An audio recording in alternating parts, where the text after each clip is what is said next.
केसरिया से मन जोगी हुआ रे, दिल झूमे देखो मतवारा हुआ रे, केसरिया से मन जोगी हुआ। हर पल मनाओ केसरी त्योहार। विमल, बोलो जुबान केसरी।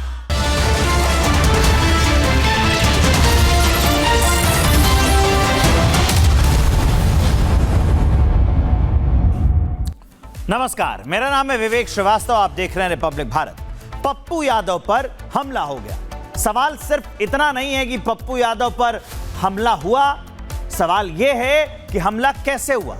दिल्ली में सांसद के सरकारी बंगले के भीतर मीडिया कैमरों के सामने दो लोग पहुंचे थे। हालांकि वो पहले से ही वहां मौजूद थे। हंगामा हुआ, जूते चप्पल चल गए, मारपीट हो गई और फिर पप्पू यादव ने दावा किया कि उन्हें जान से मारने की साजिश थी। लेकिन इस पूरे घटनाक्रम ने कई नए सवाल भी खड़े कर दिए हैं। आखिर इतनी सुरक्षा के बावजूद लोग बंगले तक कैसे पहुंचे और कैमरों के सामने ही क्यों ये जूते चलाए गए, उस पर देखिए ये रिपोर्ट।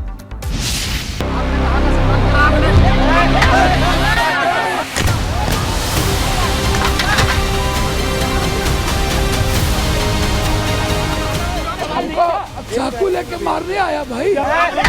दिल्ली में पप्पू यादव के घर पर हंगामा हो। मीडिया को संबोधित कर रहे पप्पू यादव पर उन्हीं के बंगले में दो लोगों ने उन पर हमला कर दिया। सवाल कि क्या पप्पू यादव को जान से मारने की साजिश रची गई? चाकू लेके मारने आया भाई। चाकू लेके आपके साथ आगे पीछे पीछे। मैडम अभी मैं हाँफ रहा हूँ। अब मेरी स्थिति देखिए, अगर आप बाहर निकलेंगे तो आपकी हत्या कर देंगे। अब ऐसे बोल रहा है कि हत्या तो करेंगे, हत्या कर देंगे। दिल्ली में पप्पू यादव के बंगले में घुसकर मीडिया के कैमरों के सामने दो लोगों ने उन पर चप्पल जूते चलाए, उन पर हमले की कोशिश की। दावा तो ये भी है कि हमलावर अपने साथ चाकू लाए थे। मतलब पप्पू यादव के मुताबिक हमलावरों की तैयारी उन्हें जान से मारने की थी। चाकू लेके मारने आया भाई। चाकू लेके आपके साथ आगे पीछे पीछे। मैडम अभी मैं हाँफ रहा हूँ। अब मेरी स्थिति देखिए, अगर आप बाहर निकलेंगे तो आपकी हत्या कर देंगे। अब ऐसे बोल रहा है कि हत्या तो करेंगे, हत्या कर देंगे। सवाल ये है कि क्या ये हमला हुआ या फिर कराया गया, क्योंकि दोनों हमलावर पप्पू यादव के बंगले में थे, न कि खुली सड़क। मतलब वो पप्पू यादव के बंगले तक तो पहुंचे।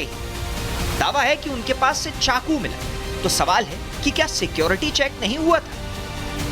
दोनों लोगों ने हमले के लिए वो वक्त क्यों चुना जब पप्पू यादव के घर पर कैमरे थे?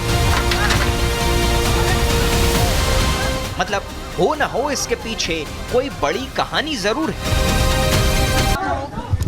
यहाँ पर इस वक्त पप्पू यादव जो है वो प्रेस कॉन्फ्रेंस कर रहे थे और कुछ अनजान व्यक्ति सवाल करने के बहाने मीडिया के रूप में यहाँ पर घुसते हैं और उसके बाद से जिस तरीके से पप्पू यादव ने सदन में प्रदर्शन किया था उसे लेकर ये लोग नाराज थे और पप्पू यादव से सवाल करने की कोशिश की। उसके बाद जूते फेंक कर पप्पू यादव को मारा गया है। हालांकि उन सबको इस वक्त पकड़ लिया है और यहाँ पर आप तस्वीरें देख रहे हैं कि पप्पू यादव के कार्यकर्ता जो है किस तरीके से उन लोगों को मारते हुए नजर आ रहे हैं। इस वक्त ये पप्पू यादव के आवास के घर की तस्वीरें हैं जहां पर दो व्यक्तियों को पकड़ा गया है। ये सवाल इसलिए भी गहरा रहे हैं क्योंकि किसी को नहीं पता कि हमलावर कौन थे, किसके कहने पर है। लेकिन आशंका जताई जा रही है कि वो हमलावर पप्पू यादव के सनातन के खिलाफ किए ड्रामे से आहत हुए। इसके अलावा पप्पू यादव ने कुछ दिन पहले केंद्र से उनकी सिक्योरिटी बढ़ाने की मांग की थी। पप्पू यादव के पास फिलहाल Y+ कैटेगरी की सुरक्षा है। इस कैटेगरी में करीब 11 सुरक्षाकर्मी मिलते हैं। इनमें 2-4 कमांडो भी होते हैं। लेकिन पप्पू यादव की मांग थी कि उन्हें Z कैटेगरी की सुरक्षा दी जाए। Z कैटेगरी में सुरक्षाकर्मियों की संख्या 22 होती है और कमांडो बढ़कर 4 से 6 हो जाते हैं, जिनमें सुरक्षा बल के जवान शामिल हैं। इसी Z कैटेगरी की सुरक्षा के लिए पप्पू यादव ने सुप्रीम कोर्ट में अर्जी दी थी। हालांकि सुप्रीम कोर्ट ने उन्हें पटना हाई कोर्ट जाने की सलाह दी थी। नहीं, वो चाकू अपनी तरफ से दिखा रहे हैं, कोई चाकू नहीं था, हम पे कुछ नहीं था, केवल जेब में फ़ोन थे, पैसे थे, गाड़ी की चाबी थी। कोई वो चाकू बाद में उन्होंने दिखाया, जब उसे घर में ले गए ना, तो जब चाकू को लाए वो सब प्रेस के सामने था, लाइव चल रहा था, तो केवल हमने इतना कहा कि हमारे साधु संतों का अपमान क्यों करते हैं आप, कोई लेना नहीं देना नहीं क्यों करते हैं, भगवा वस्त्रों का, भगवान राम का अपमान क्यों करते हैं, मैं इसे नहीं सहेंगे हम, जो होगा देखा जाएगा। युवाओं का आक्रोश है उनके प्रति। और इसी बीच उनकी सनातन वाली नौटंकी वायरल हो गई, जो स्पॉटलाइट में आ गई। दिल्ली में उनके बंगले पर जब ये हंगामा हुआ, उससे पहले पप्पू यादव राम मंदिर के मुद्दे पर ही बयान दे रहे, तभी ये बवाल हो गया। देश के 100 करोड़ जनता जो आस्था के प्रतीक है, राहुल गांधी, प्रियंका गांधी जिनकी आवाज बने, अखिलेश जी उनकी लंबी समय से उत्तर प्रदेश में लड़ाई लड़ रहे हैं, जनता के आस्था के साथ खिलवाड़ करने वाले और चोरी करने वालों के खिलाफ बोलना क्या गुनाह है? आप हनुमान जी को नचा रहे हो, राम का पतंग में आप पतंग फहरा रहे हो, आप भगवान को नहीं मान रहे हो। यह हंगामा तब हुआ जब पप्पू यादव अपने बंगले पर मीडिया से बातचीत कर रहे हैं, वहां कई कैमरे मौजूद, तभी अचानक हड़कंप मच गया। इससे पहले कि कोई कुछ समझ पाता, भीड़ ने 2 लोगों को दबोच लिया। वो दोनों बचकर भागने की कोशिश में थे, लेकिन पप्पू यादव के समर्थकों ने उन्हें गर्दन से पकड़ लिया।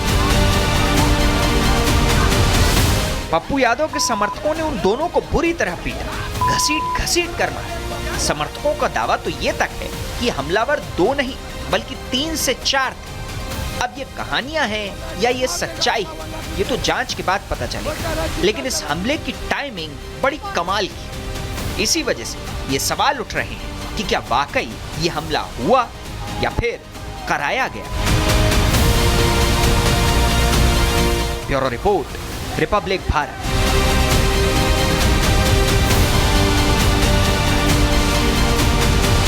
क्या छात्रों के आंदोलन की आड़ में देश को अस्थिर करने की साजिश रची गई? क्या नीट के नाम पर शुरू हुआ आंदोलन किसी और एजेंडे का मोहरा बन गया? पश्चिम बंगाल एसटीएफ के दावों ने कई सनसनीखेज सवाल खड़े कर दिए। दावा है कि गिरफ्तार संदिग्ध हमीम मंडल के तार आतंकी संगठन जैश ए मोहम्मद से जुड़े हुए थे और उसे जंतर मंतर पहुंचकर पुलिस की वर्दी में माहौल बिगाड़ने का टास्क मिला था। वहीं अब सीजेपी की फंडिंग और उसके संस्थापक अभिजीत दिपके के परिवार की आर्थिक जांच की मांग उठ गई है। इन दावों और आरोपों के बीच सियासत भी तेज हो गई है। देखिए हमारी खास रिपोर्ट।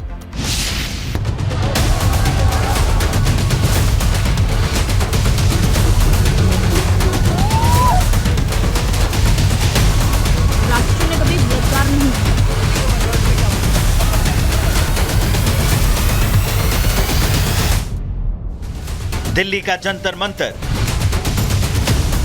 छात्रों के आंदोलन का मंच। लेकिन अब सवाल सिर्फ आंदोलन पर नहीं, बल्कि उस कथित साजिश पर है जिसका दावा पश्चिम बंगाल एसटीएफ कर रही है।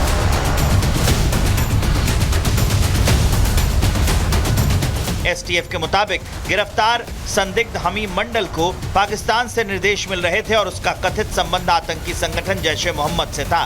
दावा यह भी है कि उसे पुलिस की वर्दी पहनकर प्रदर्शन में घुसना था ताकि हिंसा के बाद दिल्ली पुलिस की छवि खराब की जा सके।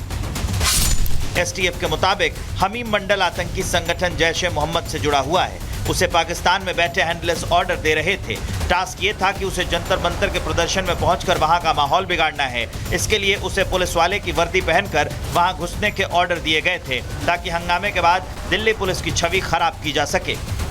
वेरिफिकेशन में ये भी पता चला कि वो हैंडल रेगुलरली यहाँ पे एक हमीद मंडल नाम के लड़के से इंटरेक्ट करता है। ऐसे हैंडल से इसका इंटरेक्शन दिखा जो कि बहुत ही सस्पिशियस थे और हमने वेरीफाई करके हमें पता चला कि ये सब हैंडल्स जो हैं वो पाकिस्तान से ऑपरेट कर रहे हैं। इसके साथ ही हम देख रहे थे कि वहाँ से जो हमारे स्टूडेंट प्रोटेस्ट रिसेंटली हुआ है जंतर मंतर में, उसमें कुछ डिस्टर्बेंस क्रिएट करने के लिए ये हमीम मंडल जो है, इसको बोला जा रहा था कि वो कुछ यूनिफॉर्म प्रोक्योर करे, पुलिस का यूनिफॉर्म प्रोक्योर करे। कुछ पुलिस टारगेट्स, कुछ पॉलिटिकल टारगेट्स और भी हैं, कुछ इंपॉर्टेंट लोग हैं जिनको टारगेट करने की इसमें कोशिश की जा रही थी। एसटीएफ की जांच यही नहीं रुकी। दावा है कि झारखंड में अर्पिता सरकार नाम की महिला को भी गिरफ्तार किया गया, जिसे कथित तौर पर नेताओं की जानकारी जुटाने और हनी ट्रैप के जरिए नेटवर्क बनाने का काम सौंपा गया था। एसटीएफ के मुताबिक कई नेताओं और अधिकारियों पर नजर रखी जा रही थी और पश्चिम बंगाल के नेता प्रतिपक्ष शुभेंदु अधिकारी भी कथित निशाने पर थे। हमने इमीडिएटली इस लड़के को कस्टडी में लिया 31 की रात को, और इसकी वेरिफिकेशन से हमें कुछ बहुत सीरियस मैटर्स पता चले। एक तो ये कि हमारे जो राज्य के ऑनरेबल चीफ मिनिस्टर हैं वो इनकी टारगेट लिस्ट में थे, तो उन हैंडल से बार बार एक कोशिश की जा रही थी इनको कम्युनिकेट करने की कि हमारे जो ऑनरेबल चीफ मिनिस्टर हैं उनका मूवमेंट पैटर्न, वो उनकी कोई अनगार्डेड मूवमेंट, इसको लेके इनको इंस्ट्रक्शंस दी जा रही थी कि वेरीफाई करें और बताएं और खबर दें। इन दावों के बाद सियासत भी गर्म हो गई है। बंगाल सरकार के मंत्रियों ने कार्रवाई का स्वागत किया है तो विपक्ष पर भी सवाल उठाए गए। बीजेपी नेताओं ने आरोप लगाया कि राष्ट्र विरोधी तत्वों को संरक्षण मिला। देखिए, युवाओं को, विद्यार्थियों को भड़काना, बहकाना बहुत आसान है, और यहाँ जो आंदोलनवादी लोग हैं, कम्युनिस्ट हैं, ये बार बार ऐसा काम करते हैं, और विदेश का भी हाथ रहता है इसमें। सैकड़ों करोड़ रुपया आता है और इन बच्चों को भड़काया जाता है। देखिए, इधर कोई धरना दे रहा है, लाठी खा रहा है, कोई 5 स्टार में पार्टी कर रहा है, ये सब तो एक्सपोज हो गया ना। कश्मीर को आजाद करो, 370 वापस करो, why? What is the connection between NEET and Kashmir को आजाद करो? That is very clear that outside external forces are there behind these parties and they want to destabilize our country and we are not going to allow that. कॉकरोचों की कहानी यही खत्म नहीं हुई। इसमें अब और चौंकाने वाली खबर सामने आई है। आरटीआई एक्टिविस्ट अमित तिवारी ने सीजेपी और उसके संस्थापक अभिजीत दिपके के परिवार की आर्थिक स्थिति की जांच की मांग उठाई है। उन्होंने महाराष्ट्र सरकार से शिकायत कर दिपके के पिता की संपत्ति की जांच की मांग की है। साथ ही चुनाव आयोग और सीबीआईसी से भी सीजेपी की कानूनी स्थिति और कथित फंडिंग की जांच की अपील की है। युवा जो किसी भी देश की सबसे बड़ी ताकत होते हैं, लेकिन अगर वही युवा नशे के जाल में फंस जाएं, तो नुकसान सिर्फ एक परिवार का नहीं, पूरे राष्ट्र के भविष्य का होता है। जंतर मंतर पर हुए विवाद के बाद प्रधानमंत्री नरेंद्र मोदी ने युवाओं को सजा नहीं, समझाने का रास्ता चुना, और अब उसी कड़ी में शुरू हुआ है नशा मुक्त युवा फॉर विकसित भारत संकल्प अभियान। प्रधानमंत्री का साफ संदेश है, नशा सिर्फ एक व्यक्ति को नहीं बल्कि पूरे परिवार, समाज और देश की ताकत को खत्म करता है, और भारत में ड्रग्स की सप्लाई दुश्मन देशों की बड़ी साजिश का हिस्सा भी हो सकती है। देखिए उस पर यह खास रिपोर्ट।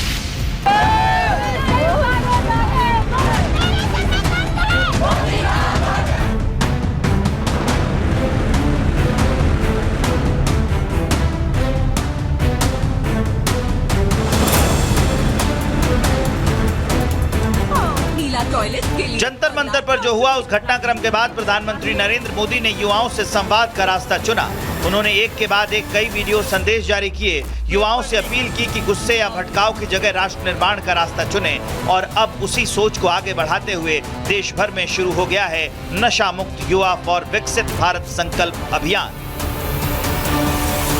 इस अभियान का लक्ष्य सिर्फ नशे के खिलाफ नारे लगाना नहीं, बल्कि 1 करोड़ से ज्यादा युवाओं को नशे के खिलाफ जन आंदोलन से जोड़ना है। देश भर में लाखों युवाओं ने एक साथ नशा मुक्त भारत की शपथ ली, ताकि आने वाली पीढ़ी ड्रग्स नहीं सपनों की राह चुने।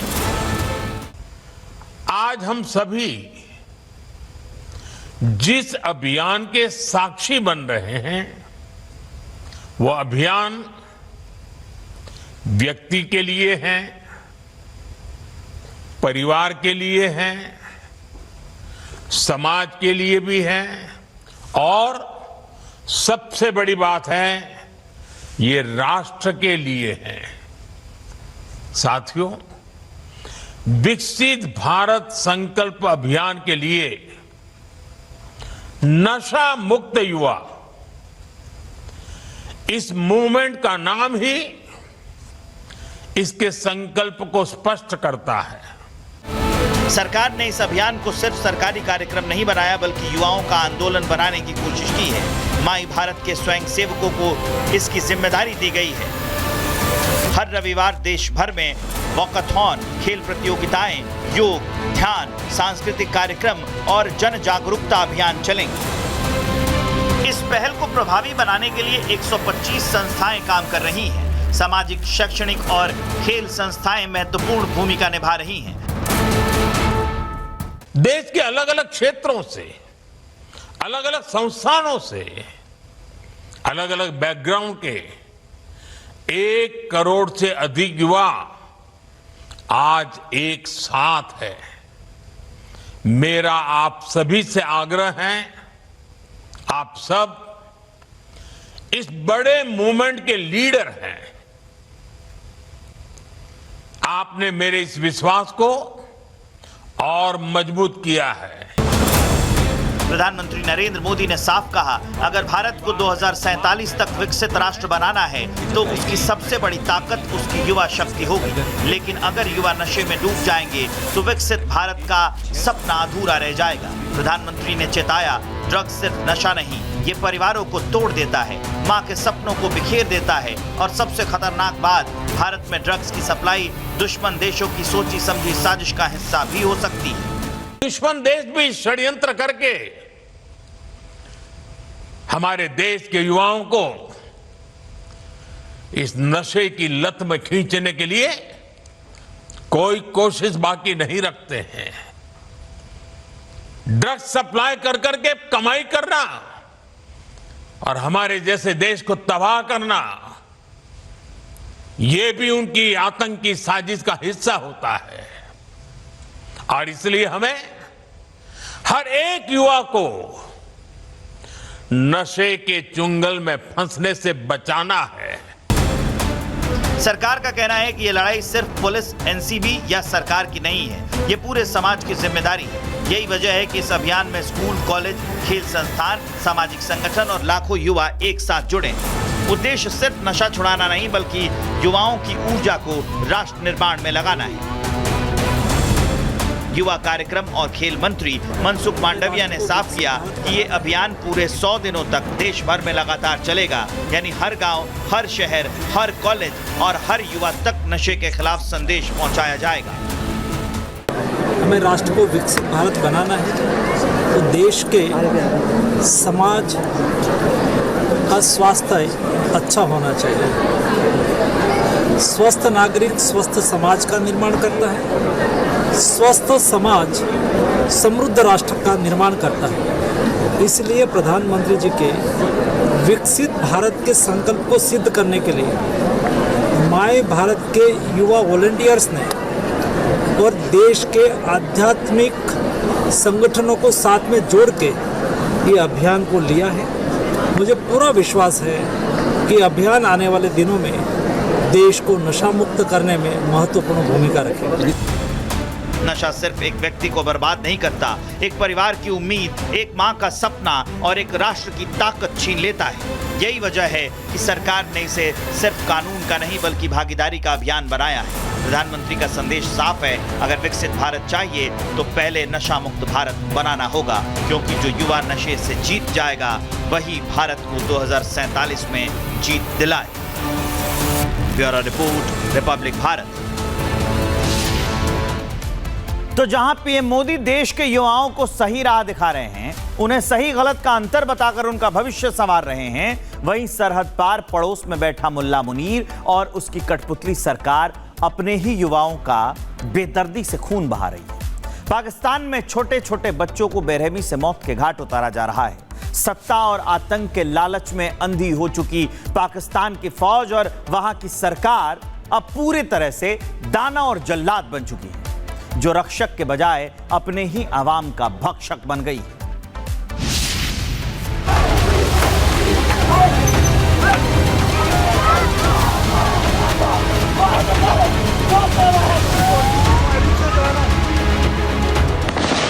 पीओके में अपनी मर्जी चलाने, अपनी मर्जी की सरकार बनाने के लिए मुनीर ने अपनी ही आवाम का नरसंहार कर दिया। दूसरे चरण के चुनाव में लोकतंत्र एक बार फिर सरेआम लहूलुहान हो गया। देखिए कैसे मुनीर की बेरहम फौज प्रदर्शनकारियों पर गोलियां चला रही है। मुजफ्फराबाद की सड़कें गोलियों की आवाज से गूंज रही हैं, लेकिन आवाम झुकने को तैयार नहीं। वो पोस्टर्स फाड़ रही है, पाक की वर्दी जला रही है। सुरक्षा बलों और आवाम के बीच की हिंसक झड़पें गवाह हैं कि वहां चुनाव नहीं, कत्लेआम हो रहा है। सेना के बूटों तले आवाम की आवाज को कुचलकर सत्ता के लालच में मुनीर अब पूरी तरह जल्लाद बन बैठा है। मुल्ला मुनीर पीओके में किस तरह लोगों पर जुल्म ढा रहा है, उन्हीं की ज़बानी सुनिए। मैं वो इंसान हूँ जिसने अपने हाथों से लाशें उठाई, हमारे सामने हमारे भाइयों को शहीद किया गया। मैं उस कश्मीर का बेटा हूँ जिसकी माओ बहनों को उसके सामने गोलियां मारी जा रही है। इतने मजबूर है कि हम कुछ नहीं कर सकते। हमारी 2 बहनें अभी कोटली में अपनी हिरासत में ली हुई है, उनका क्या कसूर है? हमारे भाइयों ने क्या किया? मेरी जो बच्ची, हमारी कश्मीर की छोटी बच्ची 7 साल की आमना को इन्होंने शहीद किया, उसके वालिद ने क्या किया? हाथों में झंडे, जुबान पर बगावत के नारों के साथ इनका एक ही ऐलान है कि भले रूखी सूखी खाएंगे लेकिन इनकलाब लाएंगे।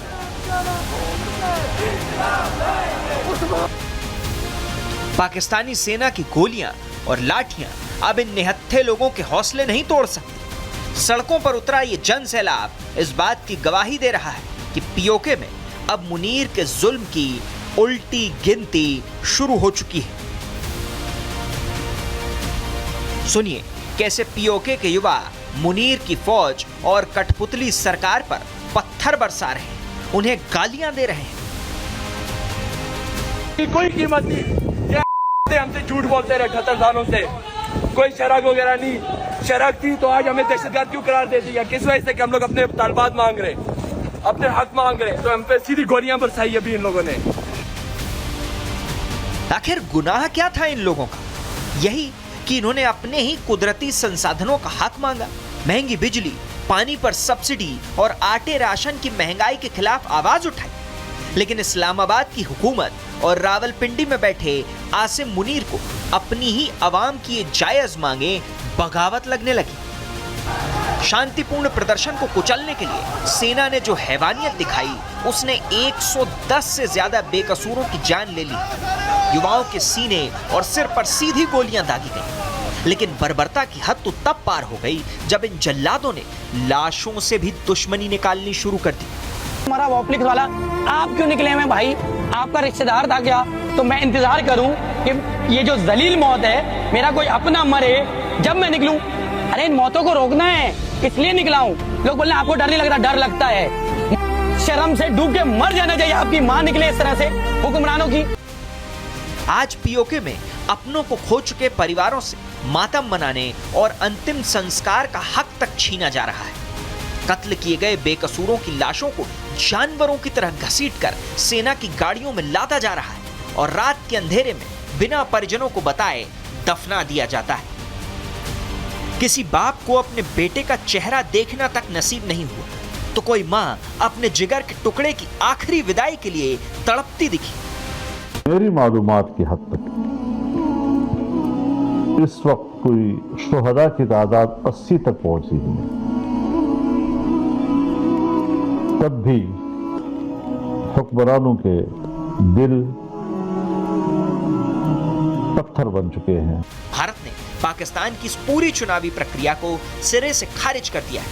भारतीय विदेश मंत्रालय के प्रवक्ता रणधीर जायसवाल ने साफ कर दिया कि ये चुनाव सिर्फ एक दिखावटी कवायद है। पाकिस्तान अधिकृत जम्मू कश्मीर के निर्दोष लोगों के प्रति उनका पूर्ण तिरस्कार तब खुलकर सामने आया जब उनके रक्षा मंत्री ने विरोध कर रहे नागरिकों को दुश्मन करार दिया। इसके अलावा राजनीतिक मामलों पर उनके प्रधानमंत्री के विशेष सहायक ने खुले तौर पर यह स्वीकार किया है कि जिन मुजाहिदीनों को पाकिस्तानी एस्टेब्लिशमेंट ने भारत के खिलाफ भारत का खून बहाने के लिए उनको हथियार दिया, उनको ट्रेनिंग दिया, अब उन्होंने अपनी बंदूकें अपने ही देश की तरफ मोड़ दी। जनरल आसिम मुनीर चाहे जितने भी जल्लाद भेज दे, चाहे जितनी लाशें गिरा ले, हकीकत यह है कि खौफ के दम पर राज करने का पाकिस्तान का वक्त अब खत्म हो चुका है। जो आग आसिम मुनीर ने पीओके में लगाई वो बहुत जल्द भड़क कर इस्लामाबाद के तख्त तक पहुंचने वाली है। पीओके की सड़कों का विरोध, चुनाव के बीच हिंसा और पाकिस्तान के दावों पर उठते सवाल, ये तस्वीरें बता रही हैं कि पीओके में हालात सामान्य नहीं। Bureau report, republic Bharat.